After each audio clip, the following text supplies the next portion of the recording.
नमस्कार।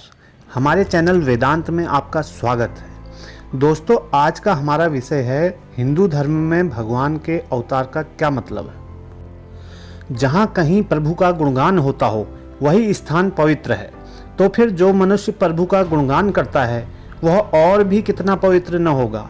अतएव जिनमें हमें आध्यात्मिक शिक्षा प्राप्त होती है उनके समीप हमें कितनी भक्ति के साथ जाना चाहिए। यह सत्य है कि संसार में ऐसे धर्म गुरुओं की संख्या बहुत थोड़ी है, पर यह बात नहीं कि संसार ऐसे महापुरुषों से कभी शून्य हो जाए। वे तो मानव जीवन उद्यान के सुंदरतम पुष्प हैं और अहेतुक दया सिंधु हैं। भगवान श्री कृष्ण भागवत में कहते हैं, मुझे ही आचार्य जानो। यह संसार ज्यों ही इन आचार्यों से बिल्कुल रहित हो जाता है त्यों ही यह एक भयंकर नरकुंड बन जाता है और नाश की ओर तीव्र वेग से बढ़ने लगता है। साधारण गुरुओं से श्रेष्ठ एक और श्रेणी के गुरु होते हैं और वे हैं इस संसार में ईश्वर के अवतार। वे केवल स्पर्श से, यहाँ तक कि इच्छा मात्र से ही आध्यात्मिकता प्रदान कर सकते हैं। उनकी इच्छा से पतित व्यक्ति भी क्षण भर में साधु हो जाता है।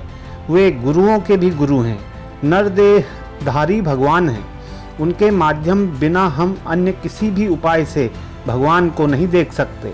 हम उनकी उपासना किए बिना रह ही नहीं सकते और वास्तव में वे ही एकमात्र ऐसे हैं जिनकी उपासना करने के लिए हम बाध्य हैं। इन नरदेहधारी ईश्वर अवतारों के माध्यम बिना कोई मनुष्य ईश्वर दर्शन नहीं कर सकता।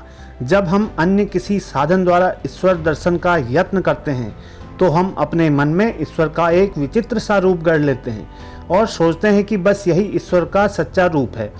एक बार एक अनाड़ी आदमी से भगवान शिव की मूर्ति बनाने को कहा गया। कई दिनों के घोर परिश्रम के बाद उसने एक मूर्ति तैयार तो की, पर वह बस बंदर जैसी थी।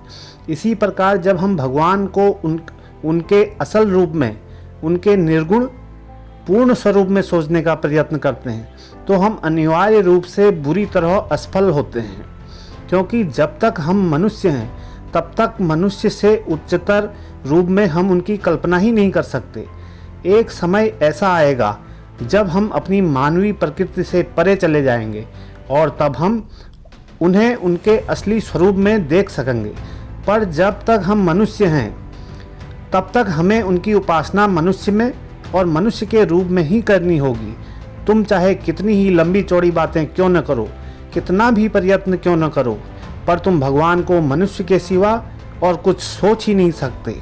तुम भले ही ईश्वर और संसार की सारी वस्तुओं पर विद्वतापूर्ण लंबी लंबी वक्तव्य दे डालो, बड़े युक्तिवादी बन जाओ और अपने मन को समझा लो कि ईश्वर अवतार की ये सब बातें अर्थहीन और व्यर्थ हैं, पर क्षण भर के लिए सहज बुद्धि से विचार तो करो। इस प्रकार की अद्भुत विचार बुद्धि से क्या प्राप्त होता है? कुछ नहीं, शून्य, केवल कुछ शब्दों का ढेर। अब भविष्य में जब कभी तुम किसी मनुष्य को अवतार पूजा के विरुद्ध एक बड़ा विद्वतापूर्ण भाषण देते हुए सुनो तो सीधे उसके पास चले जाना और पूछना कि उसकी ईश्वर संबंधी धारणा क्या है।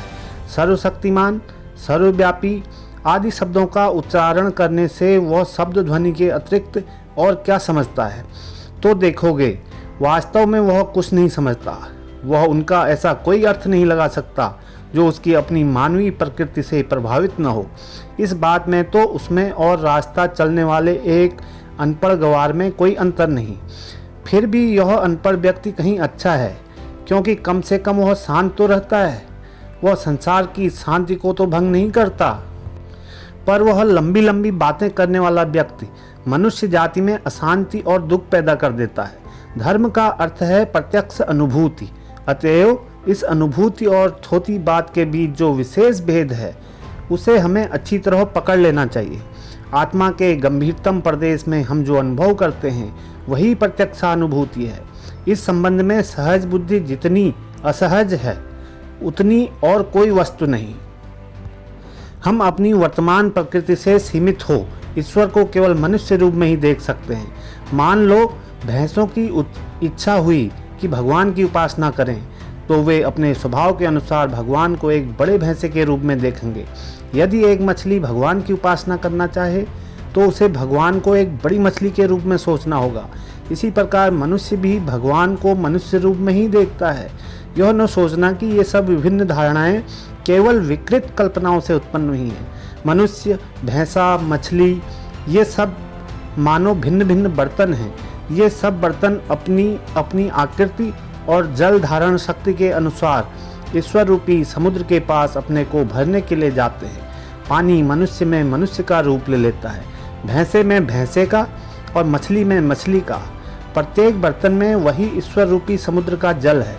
जब मनुष्य ईश्वर को देखता है तो वह उन्हें मनुष्य रूप में देखता है, और यदि पशुओं में ईश्वर संबंधी कोई ज्ञान रहे तो उन्हें वे अपनी धारणा के अनुसार पशु के रूप में देखेंगे।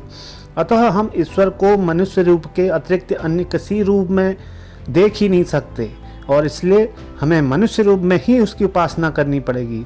इसके सिवा अन्य कोई रास्ता नहीं है। दो प्रकार के लोग ईश्वर की मनुष्य रूप में उपासना नहीं करते। एक तो नर पशु जिसे धर्म का कोई ज्ञान नहीं, और दूसरे परमहंस जो मानव जाति की सारी दुर्बलताओं के ऊपर उठ चुके हैं और जो अपनी मानवीय प्रकृति की सीमा के भी उस पार चले गए हैं। उनके लिए सारी प्रकृति आत्मस्वरूप हो गई है। वे ही भगवान को उनके असल स्वरूप में भज सकते हैं। अन्य विषयों के समान यहाँ भी दोनों चरम भाव एक से ही दिखते हैं। अतिशय अज्ञानी और परम ज्ञानी दोनों ही उपासना नहीं करते।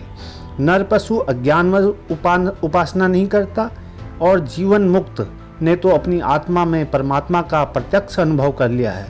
अतः उनके लिए उपासना फिर आवश्यकता कहाँ।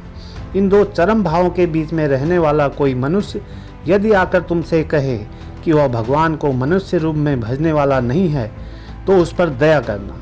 उससे अधिक क्या कहें, वह बस थोती बकवास करने वाला है। उसका धर्म अविकसित और खोखली बुद्धि वालों के लिए है।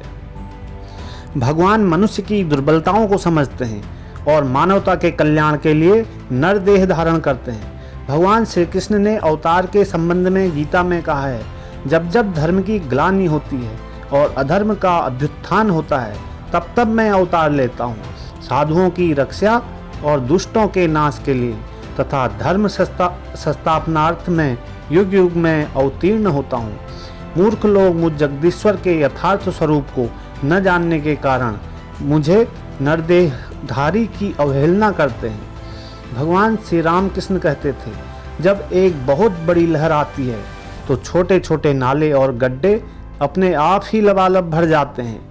इसी प्रकार जब एक अवतार जन्म लेता है तो समस्त संसार में आध्यात्मिकता की एक बड़ी बाढ़ आ जाती है और लोग वायु के कण कण में धर्म भाव का अनुभव करने लगते हैं। दोस्तों, आज के लिए इतना ही। मिलते हैं एक नए विषय के साथ। धन्यवाद।